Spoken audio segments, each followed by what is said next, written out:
Have you ever been really close to doing something and then quietly talked yourself out of it? Not for silly reasons, for reasons that felt perfectly reasonable and genuinely responsible at the time. It's only when you actually stop and examine them that you notice they don't quite hold up. If you're in your 50s like me, I think you'll recognize this scenario. It happened to Chris and me last year, and we nearly missed the best trip we've ever taken. Hi, I'm Linda, and welcome to More Time to Be. On this channel, I talk about making the most of your healthy years, the travel, the big decisions, the things we keep putting off, and what happens when we finally stop waiting. Today, I want to tell you about a luxury cruise on the Mediterranean that we found last year for half price, departing from Barcelona, which was one of our must-visit destinations.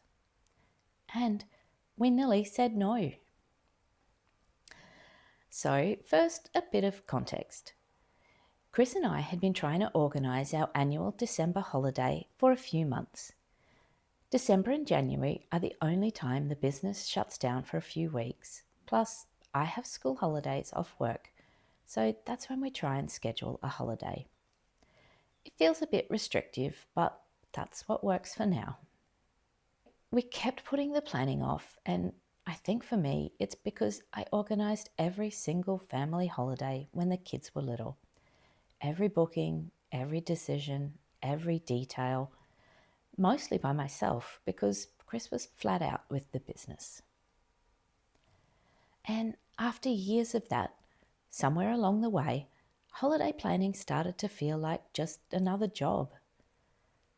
Decision fatigue builds up quickly, and it's honestly just easier sometimes to not plan anything than to psych yourself up for that kind of mental load. So there we were, late October, still nothing booked, and I'm scrolling through cruise options when a Silver Seas ultra luxury Mediterranean cruise came up, 50% off, departing Barcelona in March. And my first thought was, this is absolutely not for us, not yet. A luxury cruise had always been on our bucket list, but firmly in the much later in retirement category. We hadn't earned that kind of indulgence yet. What would people think? But something about it just hooked me. We'd been through years of stress with the big business and Chris's health scare, and finally, for the first time in a long time, the kids were old enough that they didn't really need us anymore.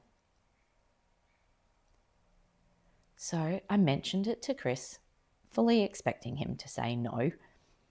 The timing wasn't right.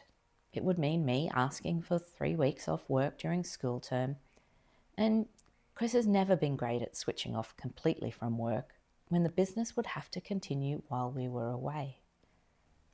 But he didn't say no, and that surprised me. We talked about it and dreamed a little, and the more we talked, the more possible it started to feel, which was exciting and honestly a little bit unsettling, because we weren't used to even thinking about something like this, let alone saying yes.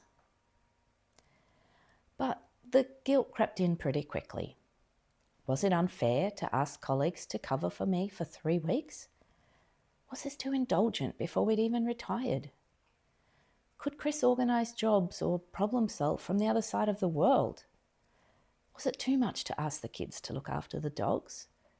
Were we just being ridiculous? And then at some point, I couldn't even tell you exactly when, we just looked at each other and said, let's stop talking about it and just do it. The best way I can describe the feeling was an uneasy excitement, like standing at the edge of something and deciding to jump anyway. So we booked it quickly, partly because if we thought about it for too long, we knew we'd talk ourselves back out of it. With a lot of guilt, I asked for the leave at work, and my colleagues' reactions were amazing. There was genuine excitement for me. They said, You deserve this. Not one person made me feel bad about it. And somewhere in that response, most of the guilt just went away. We were going to Barcelona. We were doing this. And that trip was everything we'd hoped for and so much more. But it's not just the big moments I remember, it's the small ones. Sitting on our cruise ship balcony watching the sunrise over the Mediterranean with nowhere to be. Walking around Barcelona with no real plans and just standing there with no one asking anything of us. Going to drinks after dinner and a show because we didn't have to be in bed early. We had no schedule to stick to. There was a moment, a few days into our trip, when I realised I'd stopped mentally checking in on things back home. We'd stopped talking almost exclusively about work or the kids and just enjoyed the present. Chris, who I genuinely thought wouldn't be able to switch off, was more relaxed than I've seen him in decades. He took the laptop but barely opened it. And here's the part that still gets me. We nearly didn't do it. All of that, the version of us that came home lighter than we'd been in years, nearly didn't happen. Because of a few weeks of bad timing and a bit of guilt. Here's what I've come to understand from all of this, and it's the thing I really want you to take away. Most of us believe that the responsible thing is to wait. Wait until we've earned it. Wait until the timing is just right. Wait until everyone else is sorted and there's no one left to feel guilty about. But I've come to think that waiting isn't actually the responsible choice we tell ourselves it is. Because the window where you're healthy enough and free enough to do these things doesn't stay open forever. And later quietly becomes never, more often than any of us would like to admit. The responsible thing, the genuinely wise thing, might actually be to stop waiting. Looking back now, that decision taught me 4 things. The first is that waiting for the right time usually means waiting forever. There was no perfect window. There never is. We just decided the imperfect window was good enough. The second thing is that other people are almost always more supportive than you expect. The story we tell ourselves, that we'll be judged, that it's too much to ask, that people will think we're being indulgent, that story is almost never true. The third point is that at this stage of life, we have actually earned the right to say yes to ourselves. Years of hard work, responsibility, putting other people first, at some point that has to count for something. And the fourth point, this one surprised me the most, is that the discomfort of deciding is so much worse than the thing itself. Once we committed, the anxiety mostly disappeared. It was the going back and forth that was exhausting, not the actual decision. And here's the thing, making a decision like this doesn't have to come down to a lucky moment of nerve on a Tuesday night. There's actually a way to think these choices through deliberately, to work out which of the things you're putting off genuinely can't wait and which ones can.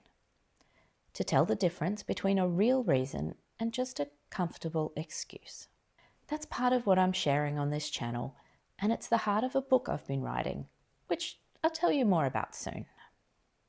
So, what's on your list? The thing you keep almost doing and then talking yourself back out of. Because if it's anything like Barcelona was for us, the version of you on the other side of that decision is probably going to be really glad you made it. So I'd love to know from you, what's the thing you've been talking yourself out of? Leave it in the comments below. Sometimes just naming it out loud is the first step to actually doing it.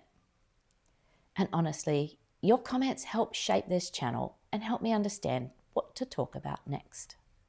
So if you're sitting there realizing that you do this, you talk yourself out of things, there's a free Is It the Right Time quiz in the description. It takes about 5 minutes and it helps you cut through the hesitation, the guilt, and that not yet feeling so that you can make a clearer decision. In my next video, I want to talk about something I'm a bit embarrassed about, but I don't think I'm alone.